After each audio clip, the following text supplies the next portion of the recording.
نحمده ونستعينه ونستغفره ونعوذ بالله من شرور أنفسنا ومن سيئات أعمالنا من يهده الله فلا مضل له ومن يضلله فلا هادي له ونشهد أن لا إله إلا الله وحده لا شريك له ولا نظير له ولا وزير له ولا مثل له ولا مثال له ولا مثيل له ولا ضد له ولا ند له ونشهد أن سيدنا وسندنا وشفيعنا وحبيبنا محمد الذي أرسل إلى الناس كافة بشيرا ونذيرا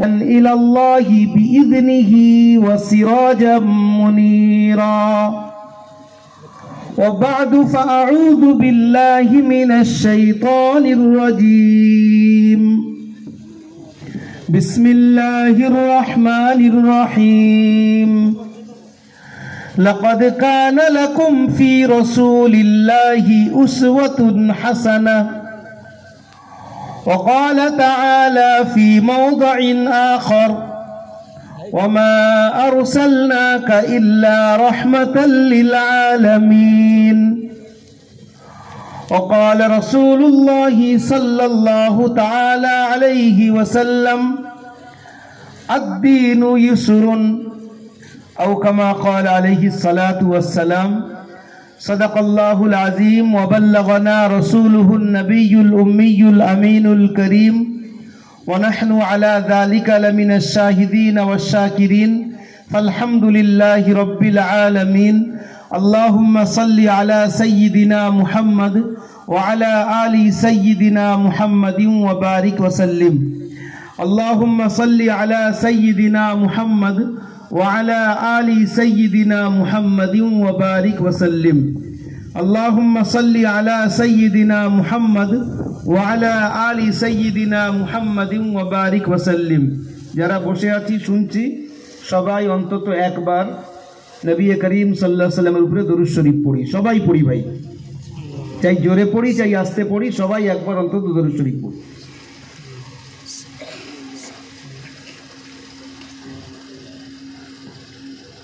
সবাই পড়েছেন আশা করি অনন্ত অসীম প্রেমময় তুমি বিচার দিনের স্বামী যত গুণগান হে চির মহান তোমারই অন্তর্যামী দুলকে ভুলকে সবারই ছাড়িয়া তোমারই চরণে পড়ি লুটাইয়া তোমারই সকাশে যাচি হে শকতি তোমারই করুণা কামি সরল সঠিক পুণ্য পন্থা মোদের দাও গো বলি চালাও সে পথে যে পথে তোমার প্রিয়জন গেছে চলি সর্বাগ্রে সমস্ত প্রশংসা ও গুণকীর্তন আরাধনা উপাসনা স্তব স্তুতি সেই মহান মহিয়ান গরিয়ান রব্বে কায়নাত আমাদের খালিক তথা স্রষ্টা মালিক তথা কর্তা রব তথা প্রতিপালকের জন্য যিনি দয়া করে মেহেরবানি করে একটা সুন্দর নুরানি বা বরকত মাহফিলে একটাই মাত্র সাবজেক্ট অবজেক্ট পারপাস গোল অ্যাম্বিশন বা উদ্দেশ্য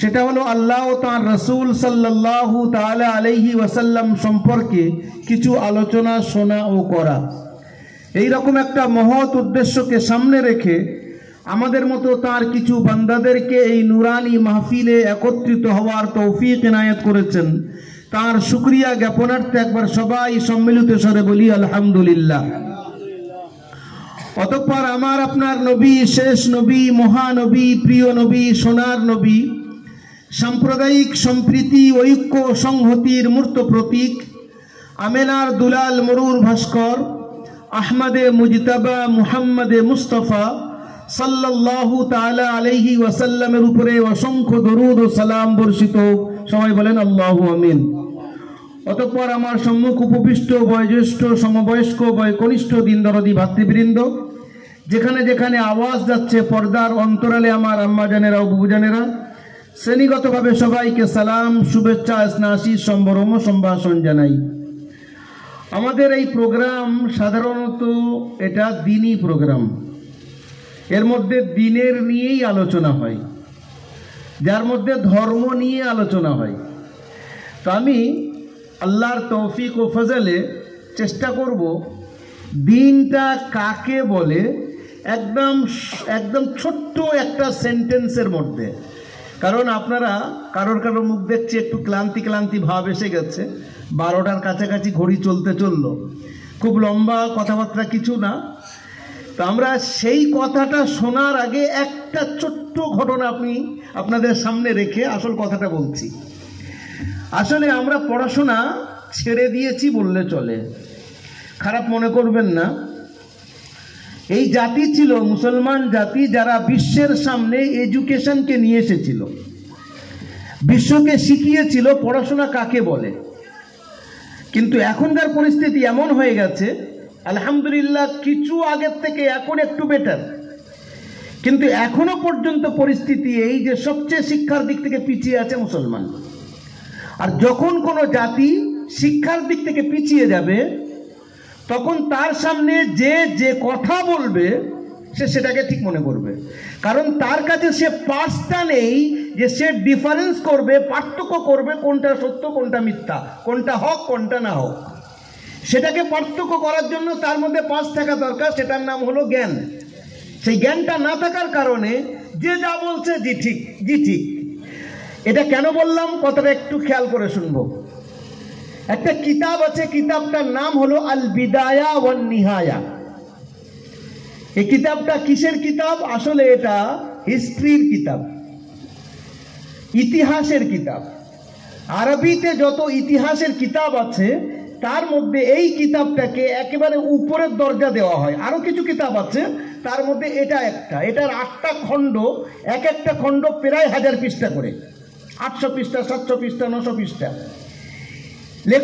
লেখক খুব বড় একজন মুহাদ্দিস, যিনি হাদিসের পণ্ডিত, আবার অন্যদিকে উনি একজন ঐতিহাসিক। লেখকের নাম হলো ইমাদউদ্দিন ইবনে কাসির। কিতাবের নাম বললাম আল বিদায়া ওয়ান নিহায়া। তার মধ্যে একটা ছোট্ট ঘটনা আমি আপনাদের সামনে বলতে চাচ্ছি, উদ্দেশ্যটা একটু পরেই বুঝতে পারবেন। হযরতে ওমর ফারুক রাদিয়াল্লাহু তাআলা আনহু, নাম তো আমরা শুনেছি। ওমরে ফারুকের একটা বৈশিষ্ট্য আছে যেটা অন্য সাহাবীদের মধ্যে নেই। কি বৈশিষ্ট্য? এমনি তো ওমরের মর্যাদা হলো সমস্ত উম্মতের মধ্যে দ্বিতীয়, হযরত আবু বকরের পরেই ওমরের মর্যাদা। কিন্তু ওমরের একটা বৈশিষ্ট্য আছে যেটা অন্য সাহাবীদের মধ্যে নেই, ওটা একদম টোটালি আলাদা। কি সেটা? আমরা শুনেছি, সেটা হয়তো মাথায় নেই। আল্লাহ রাসূল সাল্লাল্লাহু আলাইহি ওয়াসাল্লাম দোয়া করতেন, আল্লাহুম্মা আইয়িদিল ইসলামা বিউমর ইবনিল খাত্তাব। ও ভাই, বেশ কম করা আছে।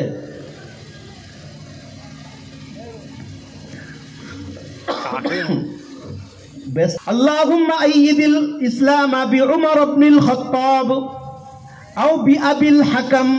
হুজুর দোয়া করছেন, আয় আল্লাহ ইসলামকে শক্তি প্রদান করো, ইসলামকে পাওয়ারফুল করো, ইসলামের শ্রীবৃদ্ধি করো, হয় ওমরের দ্বারায় অথবা আবুল হাকামের দ্বারায়। ওমর তো আমরা জানি, আর আবুল হাকামের অপর নাম নিয়ে নেন আবু জেহেল। ওর নাম ছিল আবুল হাকাম। হাকাম মানে হলো জ্ঞানী, আবুল হাকাম জ্ঞানীকে বলা হয়। কিন্তু যে নিজের রবকে, নিজের প্রতিপালককে চিনতে পারলো না, তার মতো মূর্খ কেউ হতে পারে না, তাই নাম পড়ে গেল আবু জেহেল।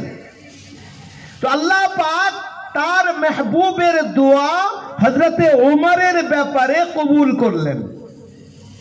তার মতলব হলো হযরতে ওমরকে আল্লাহ রাসূল সাল্লাল্লাহু আলাইহি ওয়াসাল্লাম আল্লাহর কাছ থেকে চেয়ে নিয়েছিলেন। এই বৈশিষ্ট্যটা অন্য সাহাবীদের মধ্যে নেই, যে আল্লাহ তুমি ওমরকে আমি তোমার কাছে চাচ্ছি, তুমি দাও। এই ওমর রাদিয়াল্লাহু তাআলা আনহুর যুগ, একটা যুদ্ধ চলছে, যুদ্ধের নাম হলো কাদিসিয়ার যুদ্ধ। একটু মন দেবেন আমার দিকে।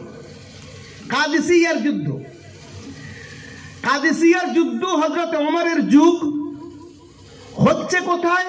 ইরানের মধ্যে। বর্তমান যেমন আমরা বলি সুপার পাওয়ার বলা হয় আমেরিকাকে, কিন্তু কেউ সর্বদা সুপার পাওয়ার থাকে না। আমেরিকা আস্তে আস্তে নিচে যাচ্ছে, আবার কে দাঁড়াবে, আবার তার যখন পাখনা উঠবে সেও নিচে নামবে। আমেরিকার পাখনা উঠেছে না আজকাল, আমরা দেখতে পাচ্ছি কিনা। গাজার মধ্যে ইসরায়েল একদিক থেকে আক্রমণ করছে আর আমেরিকা বলছে চলুক। তো জুলুম যখন তার শেষ সীমায় পৌঁছে যায় তখন আল্লাহ সুবহানাহু ওয়া তাআলা তার 12টা বাজিয়ে দেন। আল্লাহ পাকের হিসেব আছে, আমরা বুঝবো না। বলছিলাম হযরতে ওমর ফারুক রাদিয়াল্লাহু তাআলা আনহুর যুদ্ধ চলছে কাদিসিয়াতে, আর যুদ্ধের যিনি কমান্ডার ইন চিফ তার নাম হলো সাদ ইবনে আবি ওয়াক্কাস। সাদ ইবনে আবি ওয়াক্কাস কে? সেই 10 জন সাহাবীর মধ্যে একজন, যাদেরকে আল্লাহ রসুল একই বৈঠকে বলেছেন যে এনারা জান্নাতি। এই জন্য এই 10 জন সাহাবীকে বলা হয় আশারায়ে মুবাশশারা। 1 নম্বর আবু বকর জান্নাতি, উমর জান্নাতি, উসমান জান্নাতি, আলী জান্নাতি, তালহা জান্নাতি, জুবাইর জান্নাতি, সাঈদ বিন যায়েদ জান্নাতি, সাদ ইবনে আবি ওয়াক্কাস জান্নাতি, আবু উবাইদা ইবনুল জাররাহ জান্নাতি, আব্দুর রহমান ইবনে আউফ জান্নাতি। এই 10 জন সাহাবীকে আল্লাহ রসুল সাল্লাল্লাহু আলাইহি সাল্লাম একই বৈঠকে বলেছেন যে এই 10 জন জান্নাতি। আরবিতে এই 10 জনকে বলা হয় আশারায়ে মুবাশশারা। আশারা মানে হলো 10, আর মুবাশশারা মানে হলো যাদেরকে জান্নাতের শুভ সংবাদ দেওয়া হয়েছে, তাই আরবিতে বলা হয় আশারায়ে মুবাশশারা। এই 10 জনের মধ্যে সাদ ইবনে আবি ওয়াক্কাস একজন, যিনি কে? কমান্ডার ইন চিফ, ওই যুদ্ধের মূল। এনার বৈশিষ্ট্য অনেক আছে, তার মধ্যে দুটো বলছি। 1 নম্বর বৈশিষ্ট্য হলো ইসলামের মধ্যে, ইসলামের জন্য সবচেয়ে প্রথমে যিনি তীর মেরেছিলেন আল্লাহর রাস্তায়, তিনি হলেন সাদ ইবনে আবি ওয়াক্কাস। বুখারী শরীফে হাদিসটা আছে। আর দ্বিতীয় নম্বর হলো সাদ ইবনে আবি ওয়াক্কাস হুজুরের সম্পর্কে মামু হন, আল্লাহ রসুলের সম্পর্কে উনি মামু হন। তো সাদ ইবনে আবি ওয়াক্কাস ওই যুদ্ধের মধ্যে commander, main commander in chief, সিপাহ সালার। একদিকে আছে 50,000 আর একদিকে আছে 5 লাখ। হিসেব করে দেখি, 50,000-এর সঙ্গে 5 লাখের কোনো তুলনা হয়? পিষে মেরে ফেলবে। কিন্তু বিশ্ব দেখেছে, it was written with golden ink in the Islamic history so far. আজও পর্যন্ত এটা স্বর্ণাক্ষরে লেখা আছে যে ইসলাম কখনো কোয়ান্টিটির দিকে খেয়াল রাখেনি, সব সময় কোয়ালিটির দিকে খেয়াল রেখেছে। তার মতলবটা কি? মতলব হলো যত সামান্য আপনার শক্তি আছে ততটুকু নিয়ে ভরসা আল্লাহর উপরে করেন। 50,000 একদিকে, আর একদিকে 5 লাখ। আল্লাহ দেখিয়ে দিলেন 3 দিন পরে এই 50,000 জয়ী হলো, 5 লাখের মধ্যে কয়েক হাজার মারা পড়লো, আর বাকিরা সব পালিয়ে বাঁচছে আর তারা বন্দী হচ্ছে। যুদ্ধ শেষ। যে ঘটনাটা আমি বলতে চাচ্ছি, যুদ্ধের এই ঘটনা যদি যুদ্ধ বলতে থাকি তো তার মধ্যেই চলে যাবে। আমি যেটা বলতে চাচ্ছি আপনাদেরকে, যুদ্ধ শেষ হয়ে গেছে। যখন যুদ্ধ শেষ হয়ে যায় তারপরে কি হয়? শত্রুপক্ষের মাল সামানগুলো তাদেরকে নিয়ে নেওয়া হয়। এটাকে আরবিতে বলা হয় মালে গনিমত, বাংলায় বলি আমরা গনিমতের মাল। সবাই যে যার মতো গনিমতের মাল নিয়ে আসছে, আর সিপাহ সালার যিনি তার সামনে জমা করছেন। সন্ধ্যা হয়ে এসেছে, সূর্য ডুবু ডুবু অবস্থা। সাদ ইবনে আবি ওয়াক্কাস বসে আছেন আর মালে গনিমত একেবারে জমে যাচ্ছে, লক্ষ না কোটি কোটি টাকার জিনিস। সেই সময় সাদ দেখছেন একজন ব্যক্তিকে। তার পরিস্থিতিটা কেমন? তার যে জামাটা আছে, জামা আছে তালি লাগানো। এখন তো আমরা তালি লাগানো ভুলে গেছি না? ছোটবেলায় আমরা দেখেছিলাম অনেকে, 1-2জনকে তারা তালি লাগানো জামা পরতেন, কিন্তু এখন আল্লাহর ফজল করমে 1-1জনের কাছে এতটা জামা হয় যে তালি লাগানো জামা পরার আর প্রয়োজন পড়ে না। তালি লাগানোর মতলব কি হলো? যে সেই মানুষটা একেবারে দারিদ্র সীমার নিচে বসবাস করেন, একদম গরিব মানুষ। তার সঙ্গে পায়জামা যেটা আছে তাতেও তালি লাগানো আছে। এবারে মজার ব্যাপারটা দেখেন, তিনি নিজের চেহারাটাকে লুকিয়ে রেখেছেন, শুধু চোখ দেখা যাচ্ছে। কথাটা সামনে এসে গেছে তো বলি, ডাক্তারবাবুরা অপারেশন করে আপনারা দেখেছেন ফটো, এই পর্যন্ত করে লুকিয়ে রাখে, আবার মাথায়ও কিছু দিয়ে রাখে। করোনার সময় এখনো পর্যন্ত ভয় এত লেগে রয়েছে, অনেকে মাস্ক এই পর্যন্ত পরেন, আবার মাথায় সে জালিওয়ালা টুপি পরে। এবারে আমরা একটু মিলিয়ে দেখি, আল্লাহর মেহবুবের সুন্নত হলো মাথায় টুপি পরা। তো ডক্টর বাবু, আপনারা করোনার ভয়তে যেটা পড়ছেন অলরেডি ওটা আমরা পরেই আছি। এক। দ্বিতীয় নম্বর হলো, ফিজিক্যালি একটা বেটা ছেলের থেকে একটা মহিলা কমজোর হয় শারীরিকভাবে, এটা বাস্তব, সারা দুনিয়া জানে। তার মানে যে একটা বেটা ছেলে যতটা শারীরিক পরিশ্রম করতে পারে একটা মহিলার দ্বারাই সম্ভব না। ইসলাম বলেছে তাহলে মহিলার জন্য নিজের চেহারাটাকে হেফাজত করা দরকার। কেন বলছে? করোনার কারণে ডক্টর বাবুরা বলছে নাকে থেকে আর মুখে থেকে জীবাণু ভিতরে যেতে পারে। ইসলাম তো আগে থেকে পর্দার হুকুম দিয়ে রেখেছে, এগুলোকে হেফাজত করো। ডক্টর বাবুরা অপারেশন করতে যাচ্ছে রুগীর কাছে, এই পর্যন্ত বলো জীবাণু আমার ভিতরে না যায়। তাহলে যেটা তুমি করবে ওটা ঠিক, আর ইসলাম এত সুন্দর জীবন ব্যবস্থা দিয়ে গেছে এটা তোমার মাথায় ঢুকছে না। এখন যদি কেউ নিউট্রাল হয় সে ব্যক্তি বলতে বাধ্য যে ইসলাম এত খুবসুরত জীবন বিধান দিয়েছে, যে বর্তমান ডক্টররা নিজেকে জীবাণু থেকে বাঁচানোর জন্য যে পদ্ধতি দিয়েছে ইসলাম অনেক আগে থেকে সেই পদ্ধতি আমাদেরকে দিয়ে গেছে। জোরে বলেন সুবহানাল্লাহ।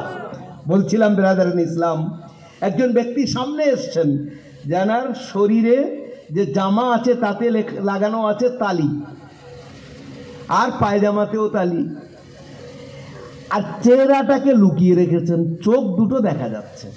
তার হাতে আছে একটা জিনিস, যিনি সিপা সালার বসে আছেন, কমান্ডার ইন চিফ যিনি বসে আছেন, সাদ ইবনে আবি ওয়াক্কাস যার নাম, তার কাছে একটা জিনিস হাতে দিলেন আর চেহারাটাকে ঘুরিয়ে নিয়ে চলে যাচ্ছেন। সাদ ইবনে আবি ওয়াক্কাস বলছেন, কিফি ইয়া আবদাল্লাহ, এ আল্লাহর বান্দা কে হে তুমি, একটু দাঁড়াও। ওই ব্যক্তি দাঁড়িয়ে গেছে অন্যদিকে মুখ করে, আর ইনি তাড়াতাড়ি করে এই কাপড়টাকে খুলে দেখছেন যে এর মধ্যে কি আছে দেখি। আশ্চর্য হবেন, খুলে যখন দেখেছেন তো সাদ ইবনে আবি ওয়াক্কাসের চোখ কপালে, আমরা বাংলায় বলি চোখ কপালে উঠে গেছে। তার মানে কি? আশ্চর্য, he was so much wondered, he was unable to believe about this matter. তিনি চিন্তা করছেন এ কি, হাতে এটা কি। ওই ব্যক্তি হাতে যে জিনিসটা দিয়েছে বর্তমান হিসেবে তার দাম আরব খারব টাকা। বলে সে কি? তার মানে ওটা হলো ইরানি বাদশার মাথার তাজ, সোনা দিয়ে হিরে জওহারাত মণিমুক্তা দিয়ে সেটাকে সাজানো। একটা হীরা যদি তার থেকে কেউ ছাড়িয়ে নেয়, আলাদা করে নেয়, 7 পুস্তু বসে খাবে, এত দাম। সাত চিন্তা করছেন এই ব্যক্তিটা যদি এইটাকে লুকিয়ে দিত কে জানতো, একটা হীরা যদি এর থেকে নিয়ে নিত কে জানতো। এত বড় একটা দামি জিনিস নিয়ে এসেছে, তা আমি আমার তরফ থেকে ওনাকে একটা গিফট করি, আমি একটা হাদিয়া করি। উনি বলছেন, ও আল্লাহর বান্দা নিজের চেহারাকে একটু খোলো, আমি তোমাকে দেখতে চাই, তোমাকে একটু হাদিয়া করব। এইবার উত্তরটা শোনেন, এত লম্বা বিশ্লেষণের উত্তরটা এই জায়গায় বলতে চাচ্ছি। সেই আল্লাহর বান্দা উত্তরে কি বলছেন শোনেন, ইয়া সাদ যা ইনদাকা মা তুরিদ ওয়ালা আশা ইনদাক মা ওয়া মা উরিদু মা মান ইনদাক, যেটা তোমার কাছে আছে আমি ওটাকে চাই না, তোমার কাছে জিনিস তুমি তোমার কাছে রেখে দাও, আমার প্রয়োজন নেই।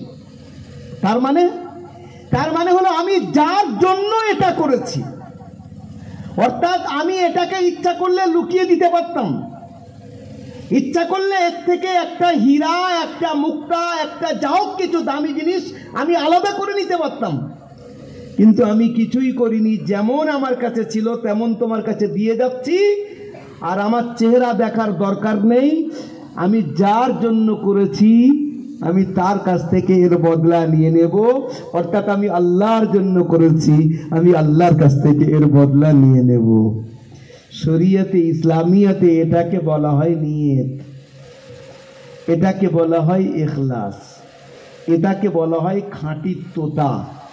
যার অন্তরের মধ্যে যতটা বেশি খাঁটিত্বতা থাকবে, ইখলাস থাকবে, অল্প কাজ হলেও আল্লাহর কাছে তার মর্যাদা অনেক বেড়ে যাবে। এই জন্য হাদিস শরীফের মধ্যে এসছে, সাহাবায়ে কেরামরা যদি এক মুষ্টি জব আল্লাহর রাস্তায় দেন, আর আমরা যদি উহুদ পাহাড় সমতুল্য সোনা আল্লাহর রাস্তায় খরচ করি, সাহাবায়ে কেরামদের এক মুষ্টি জব আমাদের ওই উহুদ পাহাড় সমতুল্য সোনার থেকে বেশি দামি। তার কারণ কি? তার কারণ হলো সাহাবায়ে কেরামরা যে ইখলাস নিজের মধ্যে আল্লাহ রসুলের বরকতে নিজের মধ্যে এনেছিলেন, সেটা আমাদের কল্পনার বাইরে। তাহলে যারা এখানে উপস্থিত আছেন, আমি কয়েকটা অভ্যাস, আল্লাহ যেমন বলেন, দু একটা আমলের কথা আপনাদের বলে যাব। মা বোনেরা শুনছেন, I think plenty of educated people they are listening to me. যারাই শুনছেন সবাই যে পর্যন্ত আওয়াজ যাচ্ছে, কয়েকটা জরুরি কথা আপনাদেরকে বলে ইনশাল্লাহ আমি আমার রাস্তা নেব। আমরা মুসলমান, প্রত্যেকটা কদমে এর পরিচয় হওয়া চাই।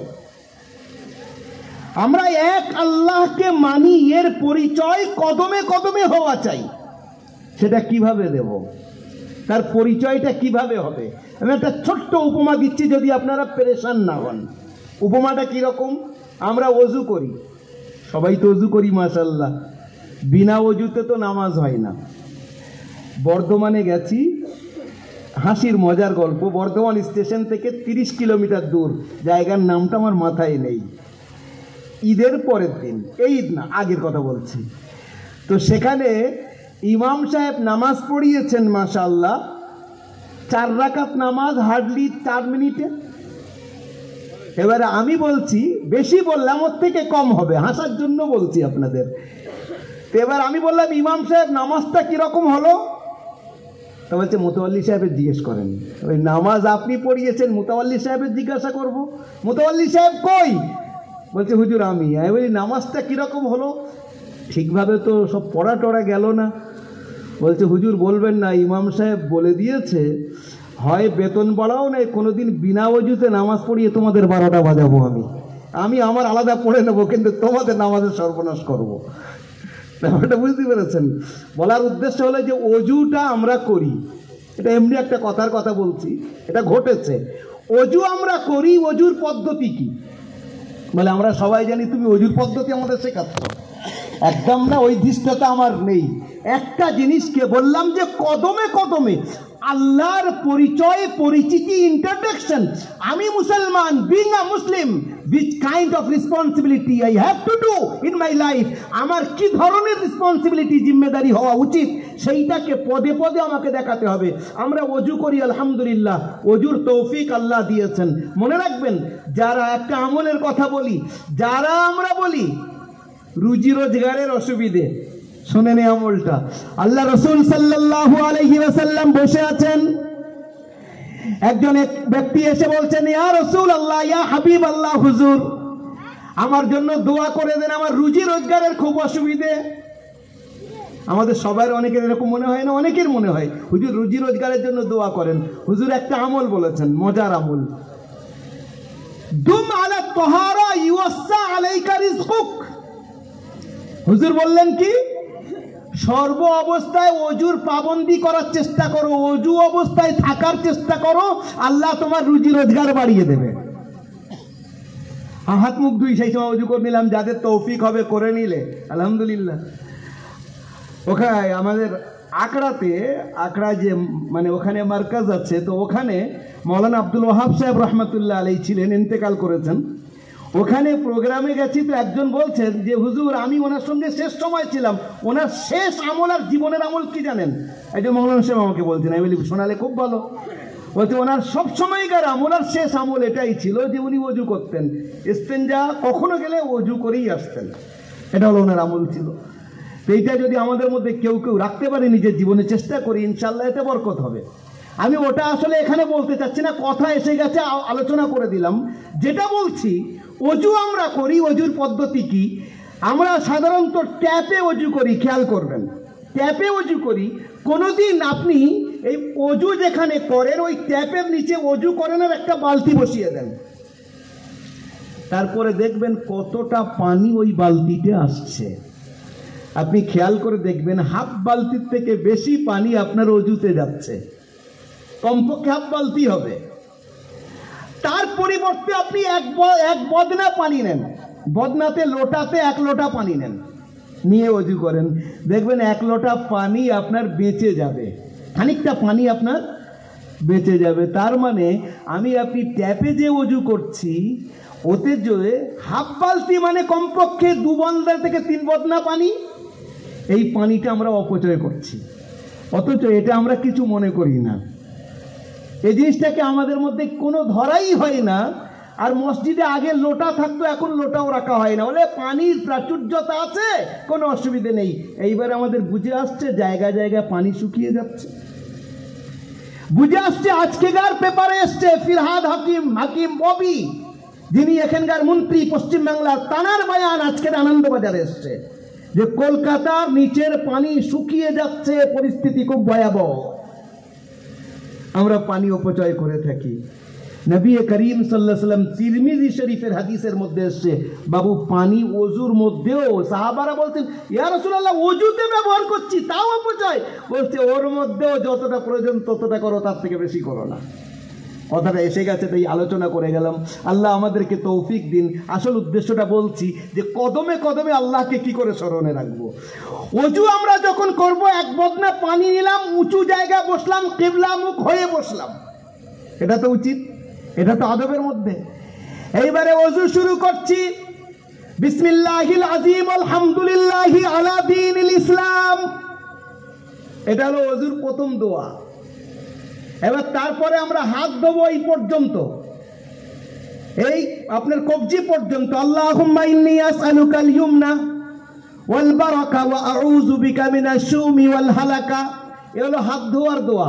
তারপরে মিসওয়াক করব, মিসওয়াকের পদ্ধতি আমাদের জানা আছে।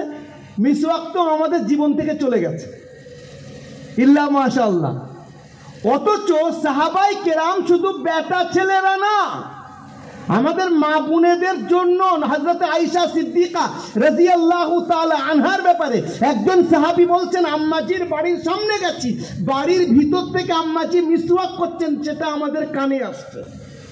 তো মিসওয়াক শুধু বেটা ছেলেদের সুন্নাত না, এটা মহিলাদেরও সুন্নাত। নবী করিম সাল্লাল্লাহু আলাইহি সাল্লামের শেষ আমল যেটা, সেটা হলো মিসওয়াকের আমল, সেটা হুজুর করে গেছেন। আমি বলছি যেটা, যে সেটা আপনার মিসওয়াকের দোয়া আছে, আল্লাহুম্মা বারিক লি ফিহি, বা আল্লাহুম্মা তাহির ফামি ওয়া নাফির কলবি ওয়া তাহির বাদানি ওয়া হাররিম জাসাদি আলান নার।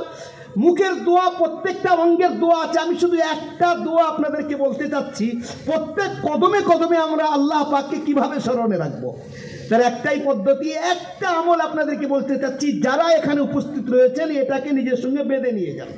কি সেটা হলো, নবী করিম সাল্লাল্লাহু আলাইহি ওয়াসাল্লামের হাদিসের মধ্যে এসেছে 50,000 ফেরেশতা এই আয়াতটা যখন অবতীর্ণ হচ্ছে হযরতে জিবরাইলের সঙ্গে, 50,000 ফেরেশতা এই আয়াতের সম্মানের জন্য অবতীর্ণ হচ্ছেন, সঙ্গে আসছেন। আর তারা বলছেন কত সৌভাগ্যবান সেই জাতি যাদের উপরে আল্লাহ সুবহানাহু ওয়া তাআলা এই আয়াতটা অবতীর্ণ করছেন। ওই আয়াতটা হলো একটা দোয়া। কি দোয়া সেটা আমরা সবাই জানি, কিন্তু ভুলে যাই। ওই দোয়াটা যখন আমরা ইস্তেঞ্জাখানায় যাই, হাদিস শরীফের মধ্যে এসছে কোনো ব্যক্তি যখন ইস্তেঞ্জায় যায়, ওখানে শয়তানরা থাকে, আর ওই দোয়া যদি না পড়া হয় তাহলে ডাইরেক্ট শয়তান তাদেরকে দেখে তাদের ক্ষতি করতে পারে। কিন্তু যখন সেই দোয়াটা পড়া হয় তো শয়তানের নজরের মধ্যে আর ওই ব্যক্তির শরীরের মধ্যে আল্লাহ পর্দা করে দেন। সেই দোয়াটা যেটাকে আমরা বলি বিসমিল্লাহ। আমরা পানি খাই বিসমিল্লাহ বলে। এই পানিটা আমরা কোথায় পাচ্ছি বলে? বাড়ির সামনে কল রয়েছে, টিপটি পানি আসছে। একবার খেয়াল করেছি পানি কোন জায়গা থেকে আসছে? বলছি কেন, বাড়ির সামনে তো কল লাগাই, তার থেকে পানি আসছে। আমরা যদি একটু খেয়াল করতাম, কোরআন এটাকে আমাদেরকে শিক্ষা দিয়েছে। আল্লাহ সুবহানাহু ওয়া তাআলা পানি জমা করে রেখেছেন, সেটা হলো সমুদ্রের মধ্যে। এবারে যদি আল্লাহ আমাদেরকে বলতেন যে আমার বান্দারা আমি পানি জমা করে রেখেছি, যাও সমুদ্র থেকে পানি নিয়ে নাও। সমুদ্রের পানি কেউ খেয়েছেন কোনো সময়? যদি কোনো সময় যাওয়ার সুযোগ ঘটে, একটু পানি নিয়ে মুখে দেবেন। খাওয়া তো দূরের কথা, 10 বার করে কুল্লি করবেন অন্য পানি নিয়ে। কেন? এই জন্য যে এত নোনতা যে আপনি নুন ভুলে যাবেন। আল্লাহ যদি বলে দিতেন যে বান্দা ওই পানি রেখেছি, ওখান থেকে নিজেরা নিয়ে আর ওটাকে তোমরা মিষ্টি করে খাও, গরিব কেন মধ্যবিত্তও পারবে না, 2 দিনের মধ্যে পকেট শেষ। আল্লাহ কি করলেন? সেই পানিটা ওখান থেকে বাষ্পের মাধ্যমে উপরে নিয়ে যাচ্ছেন, মধ্যিখানে এমন কারুকার্য করে দিচ্ছেন যে নিচে নোনতা পানি, উপরে যখন যাচ্ছে আর সেখান থেকে যখন বর্ষণ করছেন, একেবারে মিষ্টি সুস্বাদু, যে পানি খেলে আমার আপনার পিপাসা মিটে যায়। জোরে বলেন সুবহানাল্লাহ। আল্লাহ যদি এমন বলেন আমি পানি একই দিনে বর্ষণ করে দেব, বাবু তোমরা সব জমা করে নাও, নিজের মতো করে পাত্রে করে জমা করে নাও। আমরা যদি নিজেদের পাত্রে জমা করে নিয়ে হাঁড়ি কলসি যা আছে, কদিন চলবে আর কদিন পরেও খারাপও হয়ে যাবে। আল্লাহ করলেন কি? অধিকাংশ পানি বর্ষণ করলেন পাহাড়ের উপরে। পাহাড়ের উপরে এই পানিগুলো বরফের আকৃতি নিল। সারা বছর তার উপরে সূর্যের তাপ পড়ছে, তার দ্বারায় গলে গলে ওই পানিগুলো বিভিন্ন নদী নালার দ্বারায় আমাদের বাড়ির সামনের দিক থেকে যাচ্ছে। যতটুকু আমাদের প্রয়োজন নিচ্ছি, বাকিগুলো এই জমিন সেগুলোকে চুষে নিচ্ছে। এইবারে আমার আপনার কাজ কি? বাড়ির সামনে কটা পাইপ লাগিয়ে আর একটু হ্যান্ডপাম্প টানলাম বা একটা মোটর লাগালাম, পানি বার হয়ে আসছে। আমি আপনি বলছি কি কেন? পানি তো আমি বার করছি। কোরআন কি বলছে শোনেন, আফারাআইতুমুল মা আল্লাযী তাশরাবুন, যে পানি তোমরা খাও একবার চিন্তা করেছো এই পানি কোথায় পেয়েছো? আআনতুম আনজালতুমুহু মিনাল মুজনি আম নাহনুল মুনজিলুন, যে আকাশ থেকে মেঘ থেকে এই পানি কে বর্ষণ করেছে? তোমরা করেছো না আমি করেছি? আল্লাহ নিজে বলছেন লাউ নাশাউ লাজআলনাহু উজাজা ফালাউলা তাশকুরুন, লাউ নাশাউ জাআলনাহু উজাজা ফালাউলা তাশকুরুন, আমি যদি ইচ্ছা করতাম তো এই পানিটাকে একদম নোনতা করে দিতাম, তোমরা খেতেও পারতে না। তাহলে আমার শুকরিয়া কেন আদায় করো না আমার বান্দারা? ওই জন্য যখনই পানি খাও কেন, যখনই হাতে কোনো নিয়ামত আসবে, যখনই সেটাকে শুরু করবে, একবার আমার নামটা নাও, তার নাম হলো বিসমিল্লাহ। আর যখন কাজটা কমপ্লিট হয়ে যাবে, তখন মুখ থেকে তার শুকরিয়া আদায় হবে। শব্দ বার হবে কি? একবার জোরে বলেন আলহামদুলিল্লাহ। এই আমলটা আমরা এখান থেকে নিয়ে যাই। জানি আমরা, আমাদের জানা আছে, কিন্তু আমল আমাদের জীবনের মধ্যে কম। এই আমলটা যদি এখান থেকে নিয়ে উঠি, মায়েরা তারা হাঁড়িতে তেল ঢালছেন, পেঁয়াজ দিচ্ছেন, জবান থেকে বিসমিল্লাহ, কমপ্লিট হয়ে গেল আলহামদুলিল্লাহ। আমরা খেতে কাজ করা শুরু করেছি, কোদাল মারছি, বিসমিল্লাহ, কমপ্লিট হয়ে গেল আলহামদুলিল্লাহ। প্রত্যেকটা ভালো কাজের শুরুতে বিসমিল্লাহ, লাস্টে আলহামদুলিল্লাহ। একটা হাসির কথা বলি, এই বায়ান এক জায়গায় করেছি, তো একজন গ্রাম্য মানুষ কারোর দ্বারা আমাকে জিজ্ঞাসা করাতে, হুজুর বিড়ি খাওয়ার সময় বিসমিল্লাহ বলবো নাকি? বুঝেছেন? তাই বলি বাবু ওটাই বিসমিল্লাহ বলতে হবে না, আস্তে আস্তে ছেড়ে দাও, ওটাই যেন আল্লাহর নাম নিও না। হ্যাঁ, ওটা মাকরু, আস্তে আস্তে জীবন থেকে ওটাকে পৃথক করার চেষ্টা করো। ভালো কাজের শুরুতে আমরা এটা রাখবো যে বিসমিল্লাহ বলবো, আর যখনই কাজটা আল্লাহ কমপ্লিট করবে তো ইনশাআল্লাহ কি বলবো? একটু জোরে বলেন, কি বলবো? আলহামদুলিল্লাহ। আলহামদুলিল্লাহ ইয়ামলাউ মা বাইনাস সামাই ওয়াল আরদ, আসমান জমিনের মধ্যখানে যত জায়গা আছে একবার আলহামদুলিল্লাহ বলবো, এই পুরো জায়গাটা আল্লাহ পাক নেকি দিয়ে ভরে দেন। এটা আমাদের বুঝে আসবে না। যখন এই দুটো চোখ বন্ধ হয়ে যাবে আর তারপরে বুঝে আসবে যে একবার আলহামদুলিল্লাহ, একবার সুবহানাল্লাহর দাম কি। ব্রাদারান ইসলাম, একটা আমলের কথা সামনে এসে গেছে, তাই আপনাদেরকে বললাম বর্তমান পরিস্থিতি আমার আপনার সামনে আছে। পরিস্থিতির ব্যাপারে কি বলা যায়? একটা তো আমরা দেখছি ফিলিস্তিনের পরিস্থিতি। এই পর্যন্ত 40,000-এর থেকে বেশি মানুষকে, বেশি বাচ্চাদেরকে, বেশি মা বোনেদেরকে, যারা ইনোসেন্ট, যারা নিষ্পাপ, তাদেরকে তো হত্যা করেছে আর করছে। আপনারা দেখছেন, আগে তো তবু একটু আধা সোশ্যাল মিডিয়ায় হোক আর প্রিন্ট মিডিয়ায় হোক একটু আধা আলোচনা হতো, এখন সেটাকেও ঘুরিয়ে দেওয়া হয়েছে। এখন যেহেতু আমাদের ভোট চলছে, ভোটের মধ্যে একটু খেয়াল করেছেন ভাষণের পদ্ধতিগুলো? কিছুদিন আগে যিনি আমাদের দেশের সর্বময় কর্তা, তার মুখ থেকে বার হয়েছে যে তোমাদের জিনিস ছিনিয়ে নিয়ে আর এই ঘুষপেটিয়াদেরকে দেওয়া হবে। শুনেছেন আপনাদের পেপারের মধ্যে এসছে ঘুষপেটিয়া কারে বলে? যারা অন্য দেশের বাসিন্দা জোর করে এই দেশে ঢুকেছে। ঘুষপেটিয়া তার আগের নামও উনি বলে দিয়েছেন, তারা হলো মুসলমানরা। মানে যিনি সর্বময় কর্তা হয়ে বসে আছেন, তিনি পুরো দুটো বিভাজন করে দিয়েছেন, যে একদিকে মুসলমান, একদিকে অন্যরা। পরিস্থিতি কোন ভয়ানক জায়গার দিকে এগোচ্ছে আমাদের কল্পনা নেই। আমরা মনে করছি আমরা খুব ভালো আছি। কদিন আগে 3 জন ব্যক্তিকে গাড়ির মধ্যে মধ্যপ্রদেশে 3 জন মুসলমানকে একসঙ্গে জ্বালিয়ে দেওয়া হয়েছে। আমি শুধু একটু আধ আপনাদের কাছে হিন্টস দিয়ে যাচ্ছি। পরিস্থিতি দেখেন, একজন ইমাম সাহেবকে 2 জন নিজেদের মুখ বেঁধে 6 জন কচি কচি বাচ্চা ইমামের কাছে পড়ছে।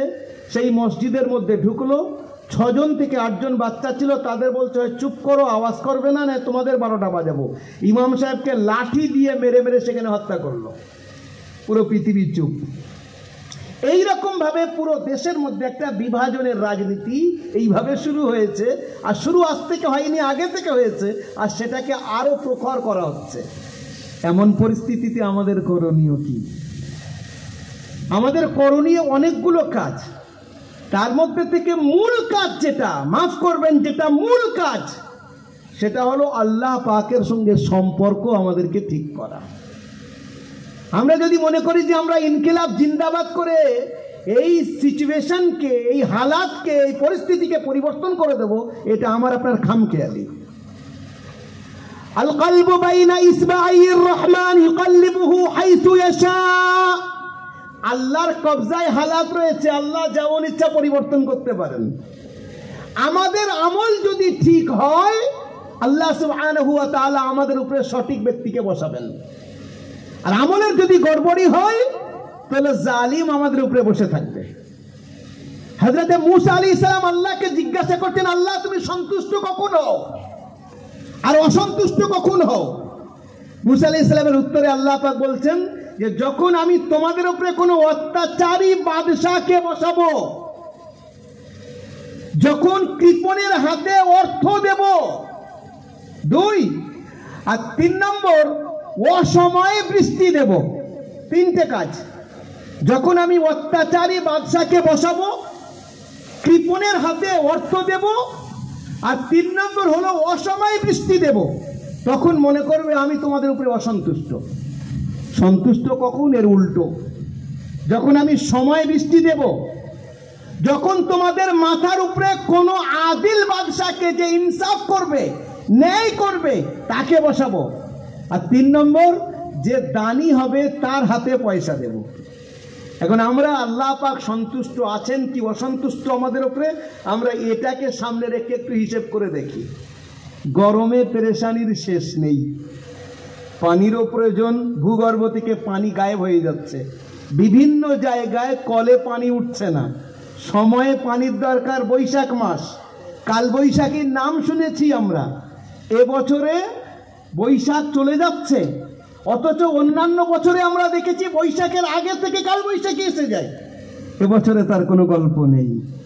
তাহলে আমরা দেখি যে আল্লাহ আমাদের উপরে সন্তুষ্ট আছেন কিনা। যিনি আমাদের সবার উপরে, বর্তমান ভারতবর্ষের যার হাতে সমস্ত শক্তি, তিনি বিভাজন করে দিচ্ছেন, মুসলমান একদিকে আর অন্যরা অন্যদিকে। অথচ ইসিআই, ইলেকশন কমিশন অফ ইন্ডিয়ার পরিষ্কার লেখা যে কোনো ব্যক্তি যেখানে ভোটের ব্যাপারে কথা বলতে যাবে সেই জায়গায় কোন রকম বিভাজনের রাজনীতি, ধর্মীয় রাজনীতি চলবে না, পরিষ্কার মানা। কিন্তু সেই জায়গায় বুড়ো আঙুল দেখিয়ে বড় থেকে বড় ব্যক্তি, মন্ত্রীরা, মিনিস্টাররা তারা একদম আলাদা করে কথা বলে যাচ্ছে। আমাদের জন্য, আমাদের হয়ে বলার কেউ নেই। আমি এখানে রাজনীতির কোনো কথা বলতে চাচ্ছি না, আপনারা রাজনীতি আমার থেকে ভালো বোঝেন। শুধু এতটুকু বলতে চাচ্ছি, পরিস্থিতি কোন দিকে গড়াচ্ছে, আমাদের করণীয়টা কি? আমাদের করণীয় ভাই, নিজেদের আমল ঠিক করতে হবে। আমল কিভাবে ঠিক করব? প্রথম নম্বর, সব জায়গায় বলছি এই কথা, আপনাদেরকেও শুনিয়ে যাচ্ছি। প্রথম নম্বর, কেউ যদি অসন্তুষ্ট হয় তাকে সন্তুষ্ট করার পদ্ধতি কি? সবচেয়ে প্রথম কাজ হলো তার কাছে মাফ চাওয়া। এই উম্মতের এখন ইজতেমাই আমল এটা হবে। পুরো উম্মতে মুসলিমা, আবাল বৃদ্ধ বনিতা, নারী পুরুষ নির্বিশেষে যারাই সাবালক, সবাইকে আল্লাহর কাছে মাফি চাইতে হবে, ইস্তেগফার করতে হবে। মালিক, তুমি আমাদের উপরে অসন্তুষ্ট হয়ে গেছো, আমাদেরকে ক্ষমা করো। এটা আমরা এখান থেকে বেঁধে নিয়ে উঠি। লাভ কি হবে? ইস্তেগফারের অনেকগুলো লাভ। আমি একটা কথা আপনাদেরকে বলছি, ইস্তেগফারের লাভ কি? সবচেয়ে বড় লাভ তো আল্লাহর সন্তুষ্টি। কোরআনে কারীমের মধ্যে আল্লাহ বলছেন, ওমা কানাল্লাহু লিয়ুআযযিবাহুম ওয়া আনতা ফীহিম ওমা কানাল্লাহু মুআযযিবাহুম ওয়া হুম ইস্তাগফিরুন। আমার মাহবুব, যতদিন তুমি দুনিয়াতে আছো আমি ওদের উপরে আযাব দেব না। কাফেররা বলতো, মুহাম্মদ আমরা তো তোমাকে মানি না, আমাদের উপরে আযাব দিতে বলো। তখন আল্লাহ পাক আয়াত অবতীর্ণ করছেন, আমার মাহবুব তুমি আছো, আমি আযাব দেব না। যতদিন তুমি আছো আমি আযাব দেব না। হুজুর মদিনা থেকে, মক্কা থেকে মদিনায় চলে গেলেন, এখানে তো এরা মানেনি, তখন আযাব আসার দরকার। আল্লাহ বলছেন, না তুমি পৃথিবীতে আছো না, আমি আযাব দেব না। কিন্তু আল্লাহ রাসূল যখন দুনিয়া থেকে চলে গেলেন, পরপারে